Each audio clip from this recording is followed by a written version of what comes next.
Top, lagu top nih, Jump, Van Halen. Tahun 83 kayaknya keluar. Enggak, di Wisconsin. Assalamualaikum warahmatullahi wabarakatuh. Makasih kepada Wowi sama Helmi selalu ngundang. Saya mau cerita mengenai dua hal. Yang pertama mengenai sejarah. Yang kedua mengenai kewirausahaan. What it takes to be successful sebagai wirausaha. Tapi yang pertama dalam konteks sejarah, itu lebih dalam konteks kejayaan zaman Islam. Kalau kita ngelihat ilmu pengetahuan atau ilmu alam, itu ada ukuran yang dipakai untuk memberikan pengakuan. Apakah seorang ilmuwan itu keren apa enggak di era kontemporer atau modern. Itu namanya Nobel. Nobel itu yang diprakarsai oleh orang namanya Nobel, orang Swedia.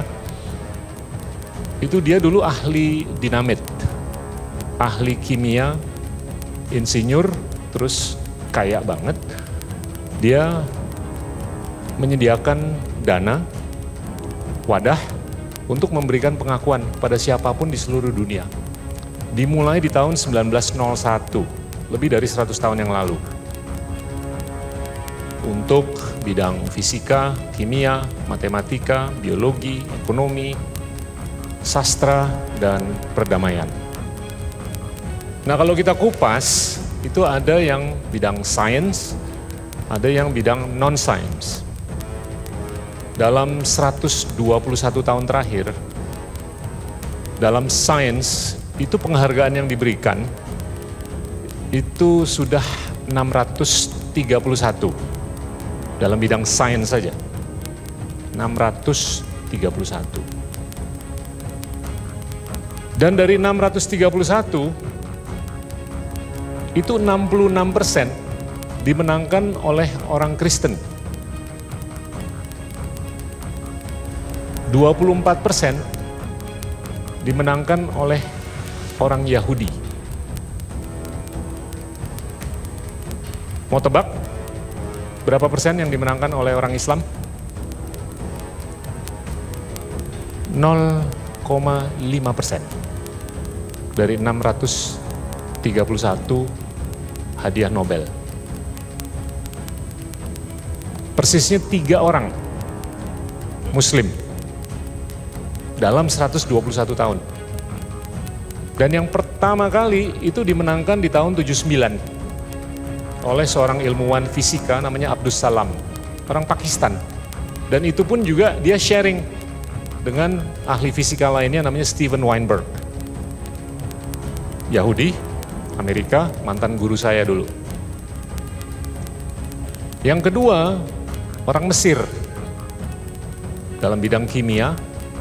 Yang ketiga, orang Turki dalam bidang kimia juga. Mau tahu populasi Muslim di dunia itu berapa persen dan berapa jumlahnya?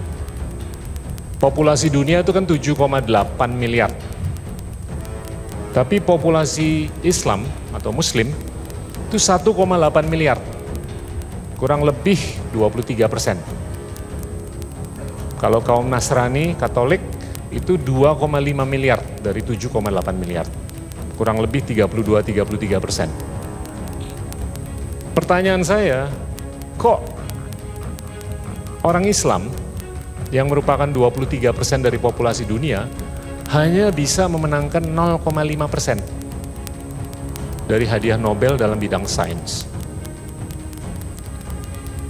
Nah, kalau kita berpikir mengenai ilmuwan dalam era kontemporer, nama-nama yang muncul tuh siapa aja?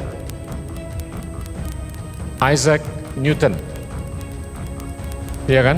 Di abad ke-17. Albert Einstein, Da Vinci, di abad ke-16. Siapa lagi? Aristoteles, lebih dari 2000 tahun yang lalu. Charles Darwin, Nikola Tesla, Marie Curie. Marie Curie itu cewek. Yahudi dari Polandia, terus ngungsi ke Prancis, menang 2 Nobel. Cewek. Ya. Nah, ini nama-nama Eropa.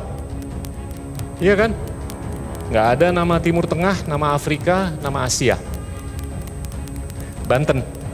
Oh, Bambang belum. Mukidi, Bambang, Budi belum. Coming soon. Nah, yang menjadi catatan penting dalam sejarah, atau mungkin sengaja nggak muncul ke permukaan, ini adalah Islam itu mengalami kejayaan. Yang pertama itu adalah zaman Umayyad, yang dimulai itu di tahun 650-an. 661 persisnya. Jadinya 29 tahun setelah Nabi Muhammad meninggal. Itu berbasiskan di Damaskus, sekarang ada di Syria kan. Itu diprakarsai oleh orang namanya Muawiyah, yang menjadi awalnya gubernur, tapi menjadi sangat berkuasa. Bahkan ada teori bahwasanya kekuasaan di Muawiyah di zaman Khalif, apakah itu Umar ataupun Uthman, Khalif pertama adalah Abu Bakar, itu sangat berkuasa dan dianggap lebih berkuasa daripada kekuatan spiritual yang dipegang oleh Umar dan Uthman sebelum Ali mengambil alih. Tapi kejayaan atau zaman Umayyad itu hanya berkuasa kurang lebih 90 tahun dan diambil alih oleh teman-teman dari Persia yang menamakan dirinya Abbasid, atau di sini namanya Abbasiyah. Abbasid ini berkuasa selama 500 tahun. Dari 750-an sampai 1258. Dalam 500 tahun ini, ratusan ilmuwan. Mungkin bapak-bapak dan ibu-ibu, teman-teman nggak sadar bahwasanya 2/3 dari nama-nama bintang yang ada di galaksi Milky Way itu nama Arab. Dinamakan oleh ahli astronomi yang hidup di era Abbasid selama 500 tahun. Terus ada orang namanya Ibnu Sina. Dia menulis karya namanya The Canon of Medicine yang menjadi basis untuk ilmu kedokteran. Untuk bukan hanya Timur Tengah dan era Islam, tapi sampai ke abad ke-19 di Eropa.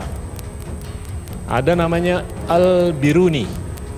Al-Biruni ini ahli trigonometri yang menemukan teori untuk mengukur panjang lingkaran planet bumi. Tahu nggak? Di abad ke-9 dan 10 itu mereka sudah menemukan bahwasanya lingkaran bumi itu 40.000 kilometer. Fast forward 1000 tahun, ternyata akurasinya itu cuman off di bawah 1%. Ini sudah ditemukan 1000 tahun yang lalu. Ada yang namanya Al-Khwarizmi. Dia itu ahli matematika. Dia menulis buku The Compendium of Additions and Deductions. Intinya penambahan dan pengurangan, namanya Al-Jabar. Al-Jabar Muqaddalah. Dan teorinya dia itu menjadi dasar. Bahkan kata algoritma itu berdasarkan dari Al-Khwarizmi. Terus ada juga ilmuwan yang menemukan alkimia. Kimia, chemistry, itu dari alkimia. Dan alkimia menjadi alkemi. Nah, ini disalah tafsirkan oleh Eropa 400 tahun berikutnya. Ternyata dasar dari alkimia itu bercabang dua, alkemi dan kimia.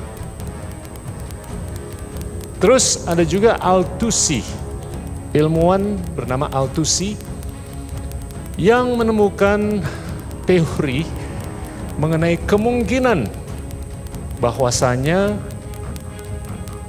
planet bumi atau matahari adalah sentra dari solar system.